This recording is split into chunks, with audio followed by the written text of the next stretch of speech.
400 पार के नारे का क्या होगा? देखिए, वो भी नारा भी आपको दोपहर तक पता चल जाएगा। चुनाव हुआ है, चुनाव के बाद बहुत सारी चीजें अलग होती हैं। आज तो सच्चाई सामने आने वाली है और जो मेजोरिटी है वो आपको पता है 272 है। भारतीय जनता पार्टी 1 घंटा और वेट कर सकते हैं, 1 घंटे तक रुझान जो है लेकिन अगर 11 बजे तक भी रुझान जो है इसके इर्द गिर्द है तो बहुत बड़ा डिप आएगा, ये कहना बड़ा मुश्किल है।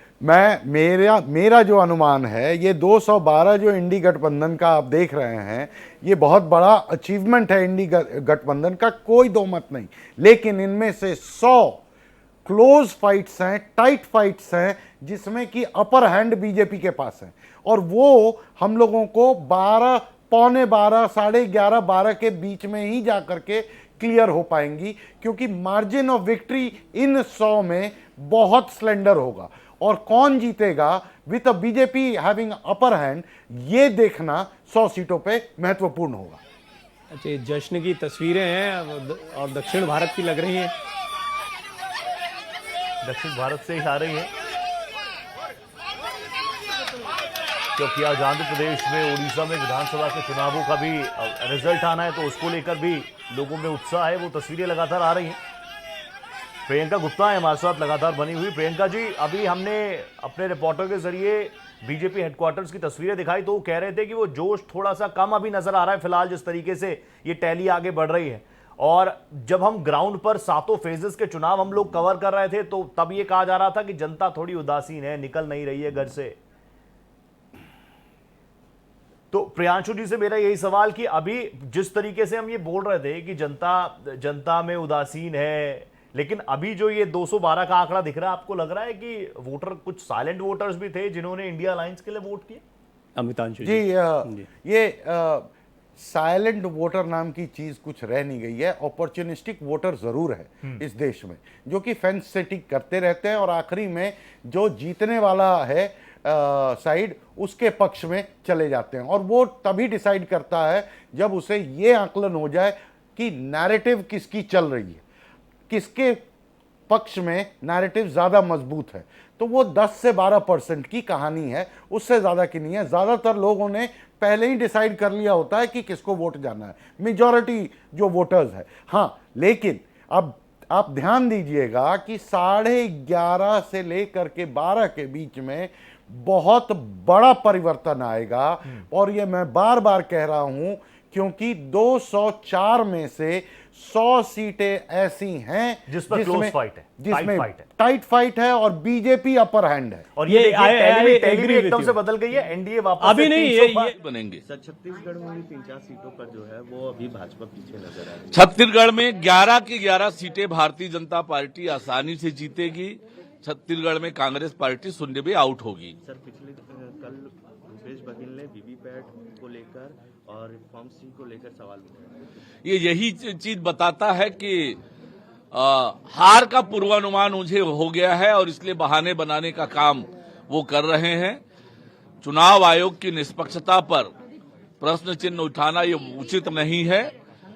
छत्तीसगढ़ में 11 की 11 सीटें भारतीय जनता पार्टी जीतने वाली है। देखिए, अलग अलग राज्यों में तमाम दावे होते रहेंगे, लेकिन मैं अमृतांशु जी जो एक बात कह रहे हैं वो बड़ी महत्वपूर्ण बात है।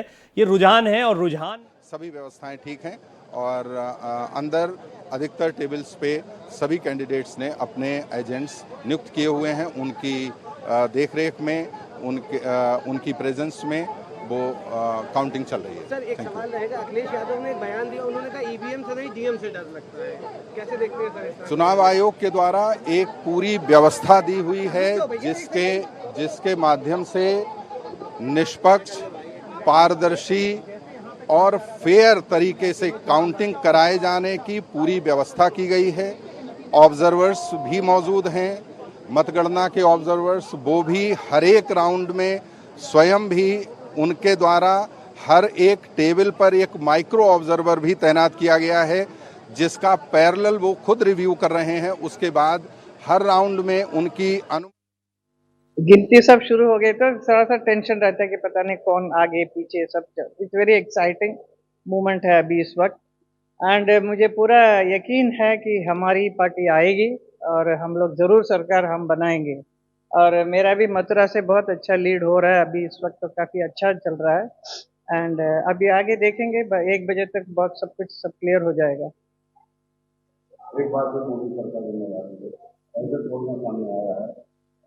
डेफिनेटली मोदी सरकार तो बनेगी ही बनेगी, ये बहुत ज़रूरी भी है इस वक्त देश के लिए, आने वाली पीढ़ी के लिए इट्स वेरी इम्पोर्टेंट। और मेरा भी यहाँ पर रहना बहुत ज़रूरी है मेरे लिए, क्योंकि मैं बहुत कुछ करना चाह रही हूँ ब्रजवासियों के लिए, ब्रज के लिए, हमारे मथुरा वृंदावन के लिए, और बहुत कुछ सोच के रखा है। वो सारा काम मैं ज़रूर करके जाऊँगी इस बार पर। हेमा मालिनी मथुरा से उम्मीदवार आगे भी चल रही हैं, कॉन्फिडेंट हैं, और उत्तर प्रदेश बड़ा दिलचस्प रहने वाला है।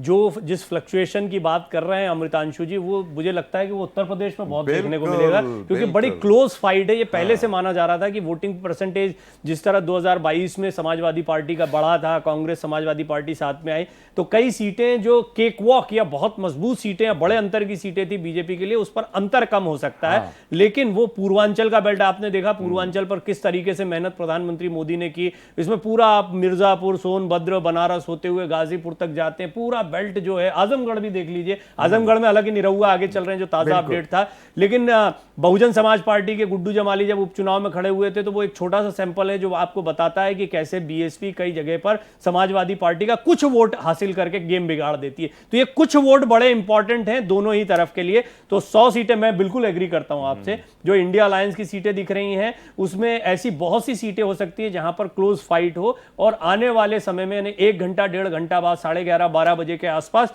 एक बड़ा स्विच रोहित यहां पर देखने को मिले। जाहिर सी बात है। और एक बार जरा जल्दी से जो ब्रेकिंग आ रही है वो भी दर्शकों को बता दे। हैदराबाद सीट से ओवैसी ये बड़ी खबर है, यानी माधवी लता उनसे आगे चल रही हैं। प्रचार प्रसार में भी आपने देखा होगा जो अग्रेशन था उनमें, और उसी तरीके से असदुद्दीन ओवैसी भी।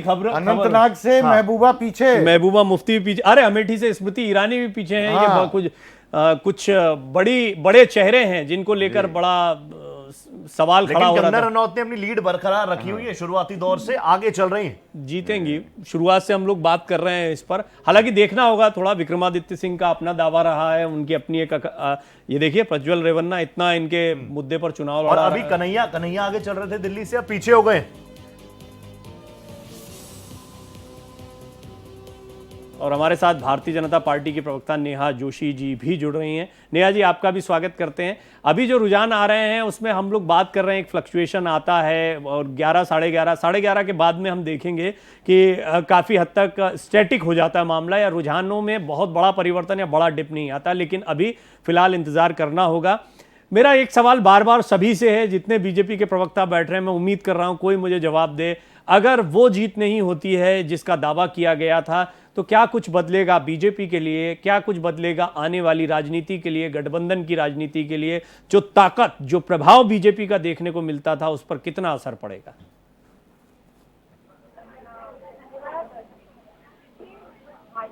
भारतीय जनता पार्टी ने ये चुनाव पिछले 10 साल के अपने काम के आधार पर लड़ा, अगले 50 साल के विकसित भारत के एजेंडा पर लड़ा, और प्रधानमंत्री मोदी जी की जो एक करिश्माई एक शख्सियत है, उसने उसमें एक एडेड हमें एक एडवांटेज दिया। अब इस सबको देखते हुए एक 400 पार का नारा, ये नारा भी बल्कि भारतीय जनता पार्टी ने नहीं, ये देश की जनता ने एक नारा दिया, और उसके साथ हमने चुनाव लड़ा, और विपक्ष ने पूरा जोर लगाया कि हम 400 पार ना कर पाए। अब अगर हम 400 पार ना कर पाए और विपक्ष को लगता है कि इसमें उनकी जीत हो जाती है, तो मैं तो उनको मुबारकबाद ही दूंगी। साफ बात यह है कि चाहे हम शुरुआती रुझान देखें या शाम को जो फाइनल रिजल्ट आएगा वो भी हम देखेंगे, सरकार भारतीय जनता पार्टी की ही बनने वाली है, प्रधानमंत्री नरेंद्र मोदी जी की ही बनने वाले हैं, और मंत्रिमंडल भी हमारा ही। भाजपा के पक्ष में, माननीय मोदी जी के पक्ष में हम तीसरी बार भी सरकार बना रहे हैं, यह 100% सत्य है। और जो रुझान है वो हमारे पक्ष में है, और जो निर्णय होगा शाम को वह भी हमारे पक्ष में होगा। भारतीय जनता पार्टी अपने काम, अपने विश्वास जनता के बीच अपनी एक बहुत अच्छी छवि को लेकर के, और भारत के स्वाभिमान को लेकर के, जो जितने 500 वर्षों का कलंकित इतिहास मिटा करके जो हमारे प्रभु राम जी का जो भव्य मंदिर बना है, वह एक स्वाभिमान, राष्ट्रीय स्वाभिमान का प्रतीक है। वो हमारे आराध्य हैं, वह हमारे प्रभु मर्यादा पुरुषोत्तम हैं, उनके जो कार्य हैं, सबको यह विश्वास हो गया, हर जनता को यह विश्वास हो गया, हर हिंदू को यह विश्वास हो गया, भारत के लोगों को यह विश्वास हो गया कि जो भाजपा कहती है वह भाजपा करती है। प्रज्ञा सिंह ठाकुर भोपाल से इस बार नहीं लड़ पाई। पिछली बार दिग्विजय सिंह को हराया था, इस बार आलोक शर्मा उनकी जगह उतारे गए हैं। मजबूत सीट है, पिछली बार एक चेहरे के तौर पर रखा गया था। इस बार के मुद्दे की बात करें तो नेहा जी, जो आप बात कह रही थी उसमें एक सवाल और ऐड करना चाहूँगा। यश श्रीवास्तव भी जुड़ गए हैं। यश जी, आपका भी स्वागत है पैनल पर। लेकिन नेहा जी, एक जो जिस हिंदुत्व की बात अभी कर रही हैं, खैर प्रज्ञा सिंह ठाकुर तो इसके लिए जानी जाती हैं, आपका जो पूरा चुनाव रहा वो भी राम मंदिर, और राम मंदिर के बाद में जो एक भावनात्मक माहौल बना वो चुनाव पर असर डालेगा ऐसी उम्मीद थी, लेकिन उतना असर देखने को नहीं मिला। या वो 400 पार का जो नारा था उसके पीछे कॉन्फिडेंस भी कहीं ना कहीं मंदिर की वजह से था, क्योंकि सबसे बड़ा मुद्दा वही दिखाई पड़ता है। या अगर किसी बात से कोई लहर बन सकती है जो आपको 300, 400, 350 के पार ले जाए, तो उसका सबसे बड़ा आधार मंदिर ही दिखाई पड़ता है। देखिए, भारतीय जनता पार्टी के लिए राम मंदिर कभी चुनावी विषय नहीं रहा, तो ये बात मैं बिल्कुल आपको क्लियर कर दूं। और ये मीडिया और न्यूज़ रूम्स में ये कहा गया कि राम मंदिर का असर होगा और इस कारण, भारतीय जनता पार्टी ने तो ऐसा नहीं कहा। हाँ, हमने ये ज़रूर कहा कि 500 साल का हमारा जो इंतज़ार था वो ख़त्म हुआ, और ये गौरवशाली पल था पूरे भारत के लिए, हर सनातनी के लिए एक बड़ा दिन वो था, और उसको इलेक्शन से जोड़ने का काम भारतीय जनता पार्टी ने नहीं कहा। अब अगर वेव पर उसका असर हुआ नहीं हुआ, देखिए हम तो चुनाव में गए विकास के मुद्दे पर। आप भारतीय जनता पार्टी का अगर मैनिफेस्टो उठाएं तो हम कहते हैं विरासत भी और विकास भी, तो हम विरासत की बात भी करेंगे, हम विकास की बात भी करेंगे। वोटर समझदार है, भारत की जनता के विवेक पर, उनकी समझदारी पे अन्य विपक्षी पार्टियां सवाल खड़े कर सकती हैं, भारतीय जनता पार्टी ने कभी सवाल खड़ा नहीं किया। तो कुछ अपडेट्स आ रहे हैं। मनोज तिवारी आगे हो गए, अब तक कन्हैया इस सीट पर आगे चल रहे थे। हासन से प्रज्वल रेवन्ना आगे चल रहे हैं, मथुरा से हेमा मालिनी आगे चल रही हैं। यश को इंक्लूड कर लेते हैं इस डिस्कशन में। यश, कैसे हैं आप? Slow and study India alliance 214 तक तो पहुंच गया है, और अभी जो ट्रेंड्स आ रहे हैं उसमें, जैसा मैंने कहा, slow and steady, will you win the race? देखिए, स्लो एंड स्टडी के साथ एक बहुत छोटा सा एस और जुड़ा रहता है, वो होता है सॉलिड। तो इंडिया गठबंधन जो जिस नींव पर आगे बढ़ा है वो ठोस है। हमने जब 2-2 यात्राएं की, भारत के एक और 2 बार किया, तो हमने अपने साथ करोड़ों लोगों को सुना, उनको अपने साथ लिया, उनका सौहार्द और सद्भाव हमारे साथ है। और ये जो बातें हो रही हैं, आप देखिए यहीं विरोधाभासी बातें हो रही हैं। एक महोदया कह रही हैं कि 500 साल का इतिहास, और एक कह रही हैं कि राम मंदिर को हमने कभी भी राजनीतिकरण नहीं किया। जबकि अरुण गोविल जी, जो एक बहुत सम्मानित कलाकार हैं, वो भगवान राम की तस्वीर लेके कैंपेनिंग पर निकले थे, और काशी, जहां पर हमारे महान नरेंद्र जी इस समय 6000 कुछ वोटों से जीते हैं, वहां पर विकास और विरासत में उन्होंने जो अनूठा दृश्य दिखाया है जनता को, सैकड़ों साल पुराने कई। यश, हम चाहते हैं कि अगर आपकी आवाज जाए ना तो वो भी सॉलिड जाए। थोड़ा सा ऑडियो में प्रॉब्लम आ रहा है, वो ठीक करवा देते हैं जल्दी से। इस बीच स्टूडियो में मेरे साथ रविंद्र त्रिपाठी जी भी जुड़ चुके हैं, वरिष्ठ पत्रकार है। रविंद्र जी नमस्ते, बहुत स्वागत आपका भारत एक्सप्रेस पर। अभी जो ये 540 सीटों का जो ट्रेंड आप देख रहे हैं स्क्रीन पर, 304 पर एनडीए, 214 पर इंडिया अलायंस और 22 अदर, ये फर्स्ट रिएक्शन सर? देखिए, फर्स्ट रिएक्शन 2 बातें हैं। पहले तो बीजेपी जो बहुत ज़्यादा बढ़ चढ़ के दावे कर रही थी, और उसके प्रवक्ता सिर्फ एक ही रेट लगाए हुए थे, वो उनका जो पूरा जो दावा है खोखला हो गया है। मुझे लगता है ब्रांड मोदी थोड़ा डैमेज हुआ है। अब कितना डैमेज हुआ है तो आखिरी जब चुनाव परिणाम आएंगे तभी मालूम होगा, लेकिन एक कोलैप्स हुआ है, ब्रांड मोदी कोलैप्स हुआ है। और ऐसा लग रहा है कि जो बीजेपी में जो ओवर कॉन्फिडेंस आ गया था कि हम तो जीत ही रहे हैं, और कार्यकर्ता उनके घर भी बैठ गए थे, बिल्कुल चुनाव प्रचार में इस सब में नहीं जा रहे थे, वो भी अतिरिक्त आत्मविश्वास जो था उनको डैमेज किया है पूरी तरह। अब वो सरकार तो उन्हीं की बनने जा रही है, एनडीए की, ऐसा लग रहा है रुझानों से। लेकिन हाँ, जो ब्रांड मोदी कोलैप्स हुआ, और बीजेपी का जो ओवर कॉन्फिडेंस था वो उसको बहुत ज्यादा उसने नुकसान किया है। ठीक है, यश वांट्स टू रिएक्ट। यश बताइए। क्या मेरी आवाज आपको क्लियर, एकदम क्लियर, क्रिस्टल क्लियर आवाज, बोलिए जी। तो ब्रांड मोदी की चर्चा क्योंकि बहुत हो रही है, तो मैं बता देता हूं, शायद आप लोगों को पता भी होगा, कल रात से पूरे सोशल मीडिया पर एक विदेशी पत्रकार हैं, उनका वीडियो बहुत फैला हुआ है। वॉर रुकवाने वाले पॉपो की ग्लोबल रिलीज हो चुकी है, पूरी दुनिया देख रही है कि किस तरीके से पॉपो ने वॉर रुकवा दी थी। तो ब्रांड का ऐसा है कि आप ब्रांड के दम पर शायद मार्केटिंग कर सकते हैं, किसी सामान को बेच सकते हैं, लेकिन देश चलाने के लिए आपको एक ठोस नीति चाहिए और लोगों की आवाज़ को सुनने की नीयत चाहिए। अपने मुंह से कुछ भी बोलते जाइए, छाया छवि पता नहीं क्या क्या चाल चरित्र चेहरा तुकबंदी बनाते जाइए। आप थोड़े दिन दबंगई करके लोगों पर राज कर सकते हैं, लेकिन लोगों को साथ लेके देश चलाने के लिए बड़ी खबर जो यह है नीयत कि चाहिए, ओडिशा में उसका ये विधानसभा चुनाव में भारतीय जनता पार्टी फिलहाल आगे दिखाई दे रही है और ये भारतीय जनता पार्टी के लिए बड़ी बात होगी। बीजेडी से अलग होकर ये भी स्ट्रैटेजिक चुनाव था।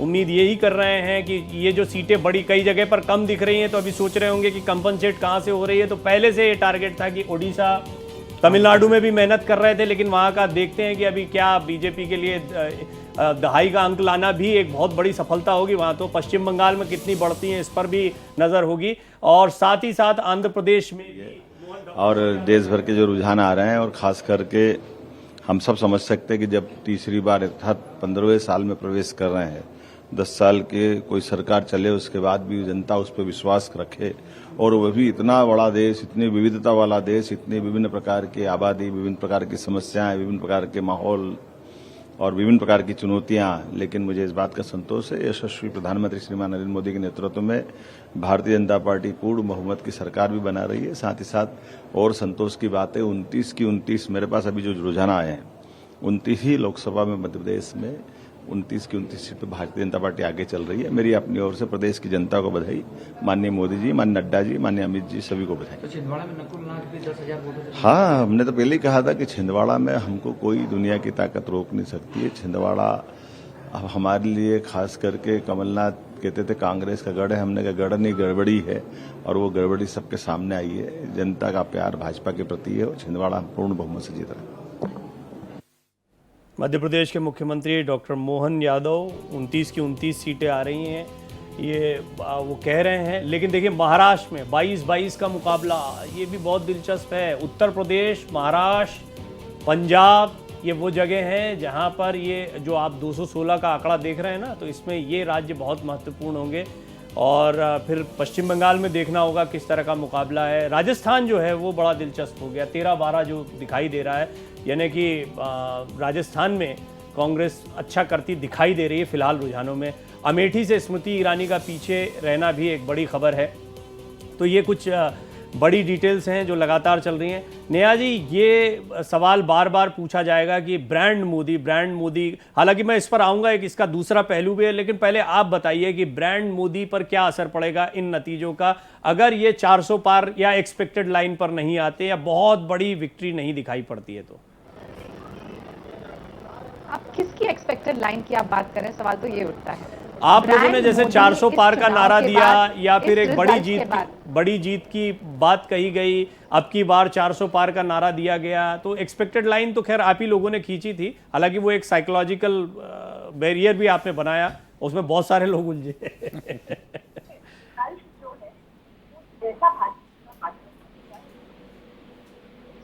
सोचा है वैसा ही आने वाला है। देखिए हम आप भी मंझे हुए पत्रकार हैं, आप जानते हैं कि 12 बजे से पहले भी किसी के इलेक्शन को कॉल करना संभव नहीं है और अभी तो केवल 10:30 भी नहीं हुए।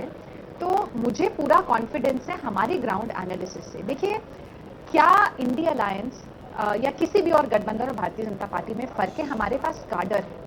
ठीक है, आपने जो दो बातें कही, क्योंकि आवाज साफ नहीं आ रही, लेकिन दोनों महत्वपूर्ण बातें कि 12 बजे तक कुछ नहीं कह सकते। हम बात भी कर रहे थे, अमृतांशु जी ने भी यही बात कही है कि 12 बजे 11:30 से 12 के बीच में एक जबरदस्त फ्लक्चुएशन भी देखने को मिल सकता है। बड़ी क्लोज फाइट की कई सीट्स भी हैं। रविंद्र जी, आप कह रहे थे ब्रांड मोदी की बात आपने कही, लेकिन एक दूसरा पहलू ये भी है कि आप 2 टेन्योर की एंटी इनकम्बेंसी के साथ मैदान में उतरते हैं। यहाँ पर सिर्फ वादों से बात नहीं चलेगी, आपको काम भी बताना पड़ेंगे। और इस सब के बीच में आप 400 का एक टारगेट रखकर ऐसा माहौल बना देते हैं कि आज 305 को देखकर हम इस पर चर्चा कर रहे हैं कि एनडीए का प्रदर्शन बहुत अच्छा नहीं हो रहा है, जबकि ऑन दी अदर हैंड हम ये देखें तो 305 मतलब बहुत बड़ा जबरदस्त प्रदर्शन हो रहा है, लेकिन साइकोलॉजिकली ऐसा बना दिया गया है कि 400 या 350 इसके नीचे अगर बात की जाएगी तो ब्रांड मोदी कमजोर हो जाएगा। ऐसा क्यों?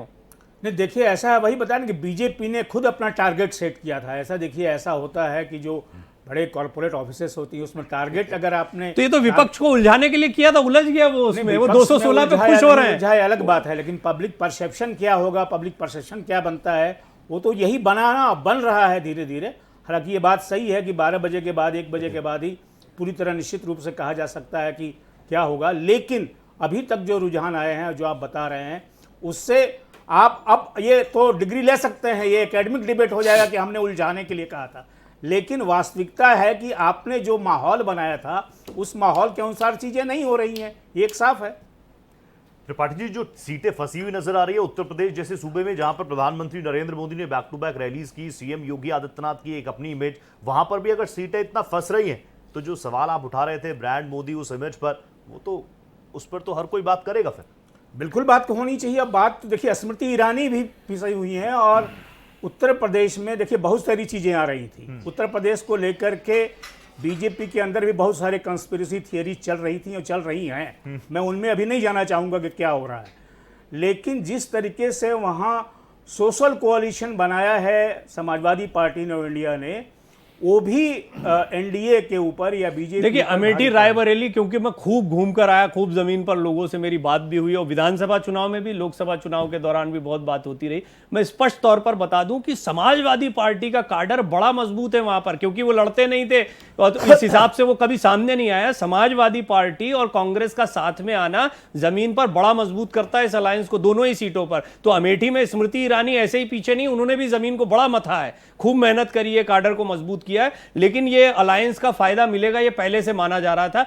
हां, ये बात सही है कि पूरे उत्तर प्रदेश में देखा जाए तो एक जो बड़ा झटका है या बड़ा फायदा अगर अलायंस के हिसाब से कहा जाए, बड़ा झटका अगर एनडीए के हिसाब से कहा जाए, तो वो उत्तर प्रदेश की सीटों पर हो सकता है। हालांकि अमृतांशु जी ने एक बात कही है कि क्लोज फाइट वाली सीटें, मुझे भी लगता है, मैं एग्री करता हूं कि बहुत सारी ऐसी सीट्स हैं पूर्वांचल से लेकर हर जगह पर जहां पर कुछ वोटों से टकराहट होती रहेगी और बहुत थोड़ा मार्जिन रहेगा कि हम 11:30-12 बजे के आसपास एक फ्लक्चुएशन देखें। आप कुछ ऐड करना चाह रहे हैं? मैं 2 पॉइंट ब्रांड मोदी पे बोलना चाह रहा था। ब्रांड मोदी की जो कहानी है, ये पहले प्रधानमंत्री हैं जो कि संसद में बैठ करके इस बार 300 पार, इस बार 400 पार के नारे लगवाते हैं, और उसी डिबेट पे हम आज बैठ करके वास्तविकता में डिबेट कर रहे हैं। किसी प्रधानमंत्री ने ऐसा नहीं किया। दूसरा, ये वो ब्रांड मोदी है जो जानता है कि सबसे लोकप्रिय व्यक्ति वही है। आज की तारीख में उसी के कंधे पे बैठ के उसके तमाम अलायंस पार्टनर्स एमपी बनेंगे, ये भी बात सत्य है। तीसरा, ये बात कांग्रेस पार्टी को समझना होगा कि जैसे कांग्रेस पार्टी की स्ट्रैटेजी जो भी थी, उसी तरह से बीजेपी की स्ट्रैटेजी थी कि किसी तरह से राहुल गांधी का नाम लेकर के उसको बिल्ड करना जरूरी है, क्योंकि बीजेपी और कांग्रेस के लिए रीजनल पार्टीज कमजोर रहना दोनों पार्टियों के हक में है। तो इसीलिए इस बार में जो परिवर्तन किया है प्रधानमंत्री ब्रांड मोदी ने, वो है शहजादा शहजादा शहजादा। राहुल गांधी का नाम कहीं नहीं लिया गया, लेकिन इस बार प्राइम मिनिस्टर मोदी ने अपने आप को राहुल गांधी बनाम मोदी के चुनाव में को प्रमोट किया है, और उसका फायदा कांग्रेस पार्टी और राहुल गांधी को मिला है, ऐसा मेरा मानना। ठीक है, इस पर आप आगे भी बात कर रहे थे। मैं जल्दी से यश के पास आता हूं। यश, इंडिया अलायंस को लेकर एक बहुत बड़ा एक्सपेरिमेंट था देश के सामने, और कहीं ना कहीं आप लोगों ने शुरुआती दौर से कहा कि भैया जो बड़ा विकल्प चाहिए, जो क्षेत्रीय पार्टियों में वोट डाइवर्जन हो जाता था, उसको हम लोग यहां पर खत्म करेंगे। और जो टैली अब तक आ रही है 215, शायद बहुत सारे एग्जिट पोल्स ने इतने नहीं दिए थे, और एग्जिट पोल से थोड़ा अलग अलग स्टेट्स की भी परिस्थितियां सामने आ रही है।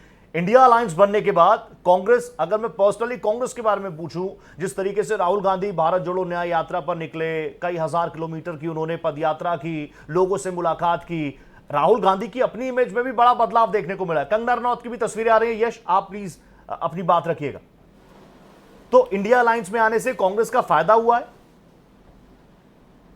देखिए, बात कांग्रेस के फायदे की नहीं है। निश्चित रूप से कांग्रेस को अपने इन 10 सालों के अनुभव से बहुत फायदा हुआ है, पर बात किसी एक पार्टी के फायदे की नहीं है। बात यह है कि एक तरफ हम जनता के मुद्दे उठा के, हमारा ब्रांड जो है वो न्याय है, और पूरे इंडिया अलायंस का ब्रांड इस समय न्याय है, जनता के लिए समानता का अधिकार है, सौहार्द है। यश जी, और एक अपडेट देता हूं, आपको भी अच्छा लगेगा और बाकी के जो मेहमान हैं उनको भी देता हूं। अब इलेक्शन कमीशन जो ऑफिशियल अभी तक जो जारी कर, एक आंकड़े हैं जो हमारे सहयोगियों से हमको मिल रहे हैं, लगातार वो टेलीविजन स्क्रीन पर चल रहे हैं 543, लेकिन एक आंकड़ा जो है वो इलेक्शन कमीशन खुद भी अपडेट करता जाता है, जिसमें मैं सीट वाइज भी बताता हूं, क्योंकि हम अलायंस लिख रहे हैं यहां पर तो अलग अलग सीटें पता नहीं लग पा रही हैं। भारतीय जनता पार्टी इसमें जैसे 304 दिख रहा है एनडीए का, 223 सीटों पर आगे, एक सीट वो पहले जीत चुके हैं सूरत वाली, 96 सीटों पर रुझानों में कांग्रेस आगे है। लेकिन देखिए दिलचस्प पहलू, जो नंबर 3 और 4 की पार्टियां हैं वो आपको थोड़ा चौंकाएंगी। त्रिपाठी जी, समाजवादी पार्टी 34 सीटों पर आगे, देखिए समाजवादी और तृणमूल कांग्रेस 23 सीटों पर आगे। ये बहुत बड़ा फैक्टर है कि रीजनल पार्टीज को फायदा हुआ कांग्रेस के साथ जाने का। अब देखना होगा कांग्रेस को कितना फायदा होता है इनके साथ जाने का, ये बड़ा सवाल है। त्रिपाठी जी देखिए बात यह है कि उत्तर प्रदेश की बात आपने कही, मैं जैसा कि मैंने पहले भी कहा कि उत्तर प्रदेश में इस बार इंडिया अलायंस में, जिसमें बड़ी भूमिका अखिलेश यादव की ही है, उनका जो सोशल अलायंस था वो ज़्यादा ताकतवर होकर उभर रहा था। अखिलेश यादव पर आरोप लगता था समाजवादी पार्टी पर, यादवों को ज़्यादा टिकट दें, पर उन्होंने यादवों को इस बार 5 टिकट दिए और दूसरी जातियों को ज़्यादा टिकट दिए। यहाँ तक कि फैज़ाबाद से उन्होंने एक दलित को टिकट दे दिया जनरल सीट से। देखिए ये जो सोशल कोalition मेकिंग है, जो बीजेपी ने 2 चुनाव में बहुत अच्छा किया, लेकिन इस बार वो उतना अच्छा नहीं कर पा रहे हैं। कम से कम उत्तर प्रदेश में तो वो नहीं कर पा रहे हैं अभी तक के जो रुझान आए हैं। आखिरी परिणाम के आने के बाद ही मैं कुछ बात कहूँगा, या अगर आप सब समझेंगे, लेकिन उनका सोशल कोalition बहुत बड़ा। दूसरी बात आपने कही कि इससे साथ जाने से फायदा हुआ कि नहीं हुआ, तो ये बीजेपी को भी हुआ है। बीजेपी अगर बिहार में नीतीश कुमार के साथ नहीं जाती तो ऐसा नहीं था कि बीजेपी वहाँ बहुत बेहतर कर जाती। तो फायदा दोनों पक्ष में होता है, फायदा सिर्फ बीजेपी और कांग्रेस को। दूसरी जेडीयू 12 सीटों पर आगे चल रही है, वो भी नीतीश कुमार जो कि इधर से उधर कई बार पलट चुके हैं। उनकी विश्वसनीयता को लेकर बहुत सवाल खड़े होते हैं, लेकिन उनकी अपनी एक इमेज है। वो भी अगर 12 सीटों पर आगे हैं तो भारतीय जनता पार्टी के साथ जाने का फायदा उनको भी मिल रहा है। बिल्कुल, वही तो मैं कह रहा हूँ, दोनों तरफ होता है। ऐसा नहीं होता कि रीजनल पार्टी को फायदा हो और नेशनल पार्टी, दोनों तरफ फायदा होता है। और नीतीश कुमार, देखिए जो बात कही जा रही थी, बहुत जगह कही गई कि नीतीश कुमार को बीजेपी साफ कर देगी। अब नीतीश कुमार बिहार में ड्राइविंग सीट पर होंगे।